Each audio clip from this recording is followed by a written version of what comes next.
greatest defensive play in playoff history to give the Heat the win. So, Shannon, was this the greatest defensive play in postseason history? No, but it was the greatest defensive play I saw last night. I don't think anything was comparable to it. So you mean to tell me a block in Game 1 that would have tied the game is better than a block in a Game 7 of the NBA Finals that would have given them the lead and it helped you, it propelled a team to come back from a 3-1 deficit? Absolutely not. I'm not taking anything away from Bam because I'm not so sure a whole lot of guys would have even challenged him. Not the fact, Skip, because he's like, well, hold on. At worst case scenario, we're going to be tied, and we still got 12 seconds to possibly go down and get the last shot. Second of all, man, I ain't trying to be on no post in no situation like this. So I'm sure all that flashes before Bam's eyes, but that's not the way Bam is built. That's not the way this Miami Heat.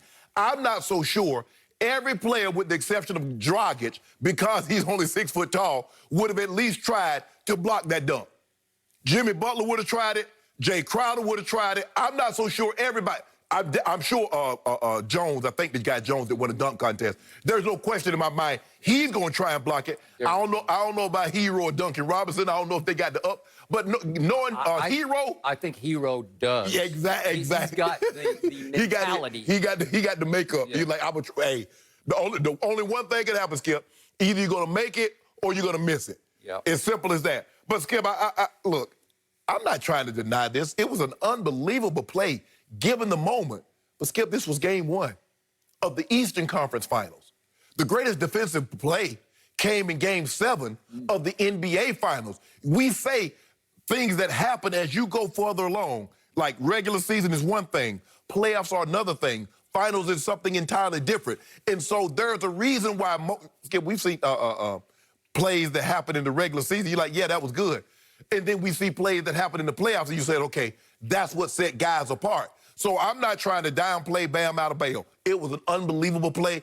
And when Tatum turned the corner, I was like, oh, I know he was going to try and flush it. And then Bam's like, nope. And it bent his hand all the way back into the rim. And Bam's like, nah. But that's how they're wired, Skip. When you look at every big shot after big shot, every team making big shot. But it was a great defensive play. It was one of the better defensive plays that you're going to see in playoff history. But LeBron's chase down in a Game 7 of an NBA Finals is still the best defensive play that I've seen. It was past tense until last night. Magic Johnson, the great Magic Johnson, is exactly right. This took the cake because this was the tone setter. It was the game saver and the tone setter for a Miami underdog team, underdog to the Celtics, underdog obviously to the Bucks in the previous round. Something is brewing in Miami. Something is going on with this team, and you saw it in full force with the left hand of Bam.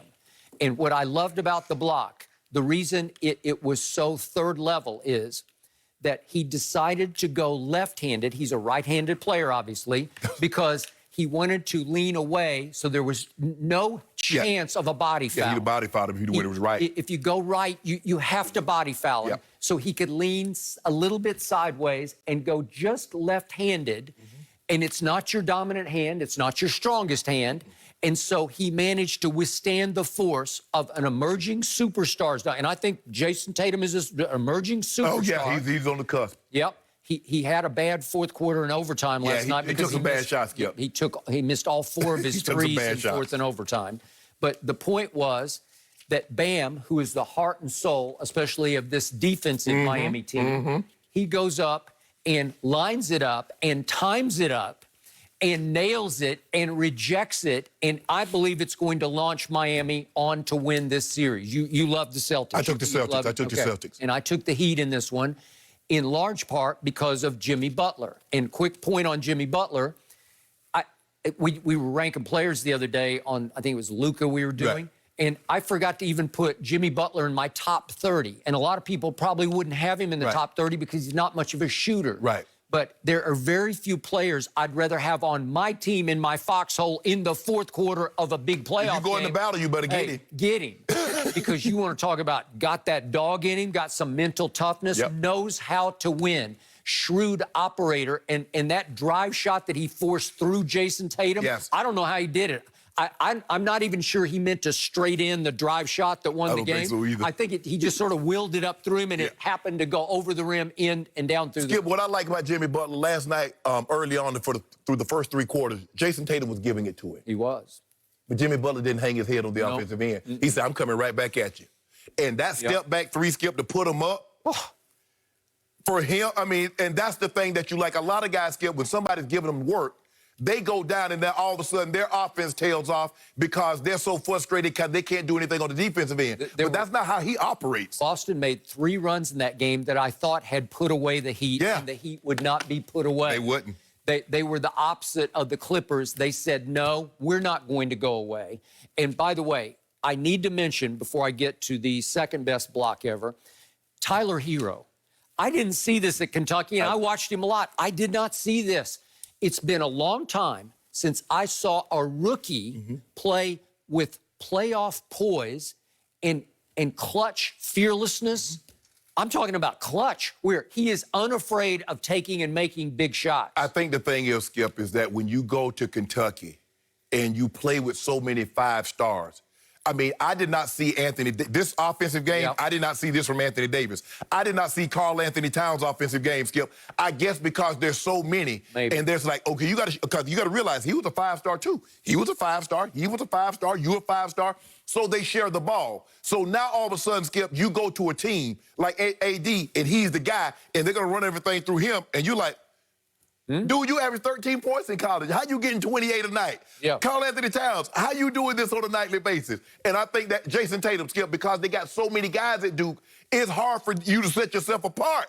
But now all of a sudden, you go to Duke, and you come out in the NBA, and you're like, what the hell was this? So I thought Andre Iguodala was going to be that guy for that team. I love him, and I've always loved his intangibles in big games. But all of a sudden, Tyler Hero has taken his spot in the rotation for the large part. And every big play that they seem to make, he's in it somewhere where he looks like he belongs on the floor in these big games. Skip, they were down 5, and he hit that 3 because he had the ball, and they're like, and Kimber like ran away, and he realized, oh, he got the ball, and came back, and he pulled up and hit a 3, and it put him right back in the ball game. Okay. Now to what you call the greatest block ever, that I have often called the most overrated block in NBA history, the chase down Game 7 at Oracle. What was it, 2015? 2016. 2016, if we could see it now. You conveniently leave out each time the role that J.R. Smith played, because J.R. Smith cuts across the face, if we can see it right here, he cuts across the face right there of Iguodala, and it's a bicycle built for 2. It's a huge assist to JR because he was the first one who disrupted the path to the rim of Iguodala, who should have just dunked it, but he couldn't because JR got in his way and slowed him up and left him as a sitting duck for LeBron James to chase down. I saw LeBron dunk one like that against Houston. Up and under. Somebody went over the top of it. He up and under and dunked it. Okay, we don't care about that. We care about this block that you always call the greatest block in NBA history. It is. It is not. It was assisted hugely by J.R. Smith. And you can say J.R. cost LeBron